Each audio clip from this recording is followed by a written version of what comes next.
Kontingen Indonesia masih berjuang di ajang Asian Games 2022.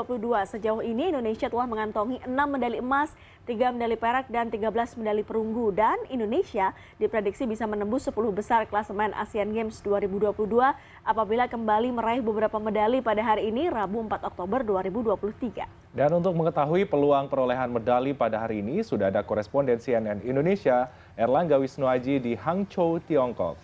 Halo Angga. Cabang olahraga apa saja atau mana saja yang berpeluang mendapatkan medali untuk hari ini? Ya, selamat siang Freddy dan Dea. Dapat saya informasikan bahwa hari ini Rabu 4 Oktober ada 13 cabang olahraga yang diikuti oleh atlet-atlet Indonesia di event Asian Games 2022 di Hangzhou. Dan kalau Anda bertanya cabang olahraga mana saja yang berpeluang untuk menambah perolehan medali bagi kontingen Merah Putih, ini bisa saya update. Saya saat ini sedang berada di venue tenis yang sedang mempertandingkan cabang olahraga soft tennis, di mana baru saja usai nomor semifinal beregu putra soft tennis antara tim Indonesia melawan Cina Taipei, dan hasilnya Indonesia gagal melaju ke final setelah kalah dengan skor 2-0 dari Cina Taipei. Ini Indonesia tadi menurunkan pemainnya, yaitu Sunu Wahyu Trijati yang berpasangan dengan Mario Alibasa, dan ada pemain tunggal Hemat Bakti Anugrah. Namun walaupun tim beregu putra soft tennis Indonesia ini gagal melaju ke final, tim beregu putra soft tennis Indonesia ini tetap berhak untuk meraih medali perunggu karena sudah lolos sebagai semifinalis. Ini artinya ada tambahan 1 medali perunggu dari cabang olahraga soft tennis. Kemudian kabar lain yang tidak kalah menggembirakan yaitu dari cabang olahraga sepak takraw, di mana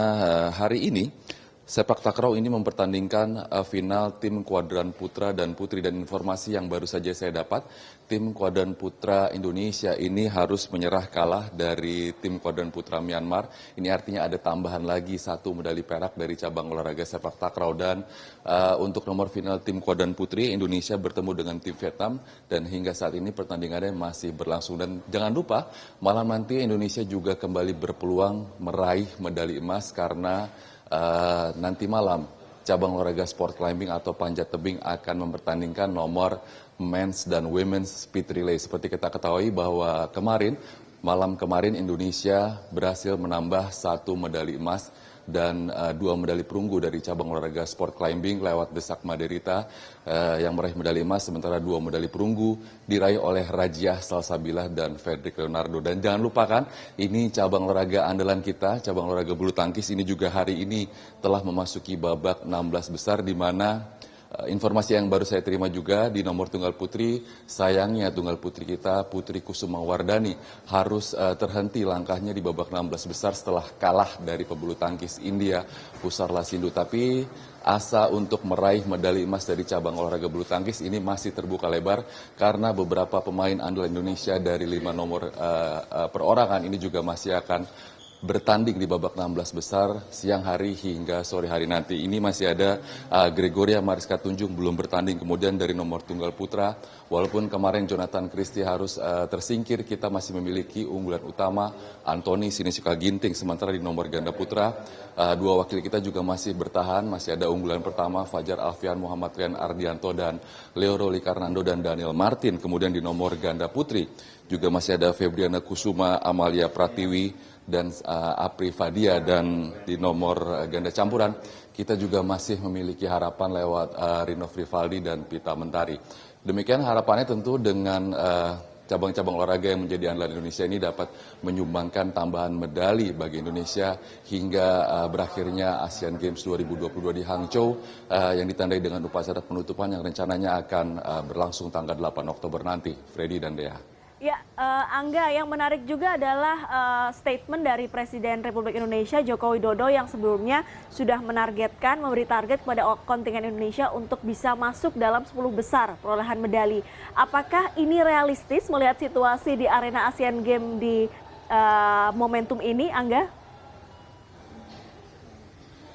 Iya, pertanyaan Anda ini agak sedikit tricky ya, karena bagaimana apakah cukup realistis target yang ditetapkan oleh Presiden Jokowi, Indonesia dapat masuk di klasemen 10 besar.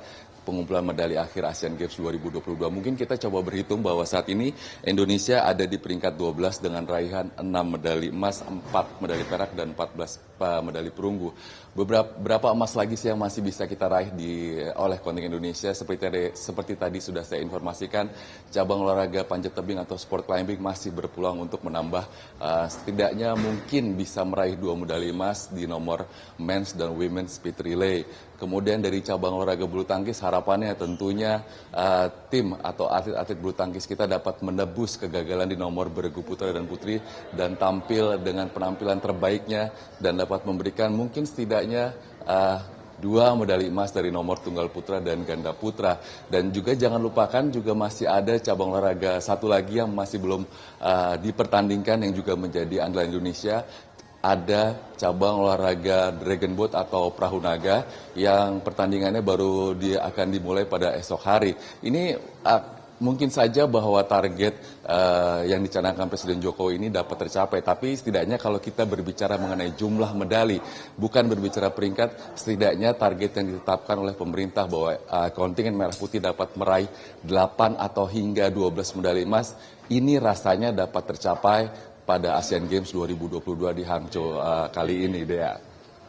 Ya, tentunya kita harapkan medali untuk Indonesia terus bertambah ya, Dea, dan juga kalau bisa harus emas ya. Yap. Biar naiknya cut gitu. Cut, langsung tinggi. Baik, terima kasih untuk laporannya Erlangga Wisnuaji, korespondensi CNN Indonesia melaporkan langsung dari Hangzhou, Tiongkok. Selamat kembali bertugas.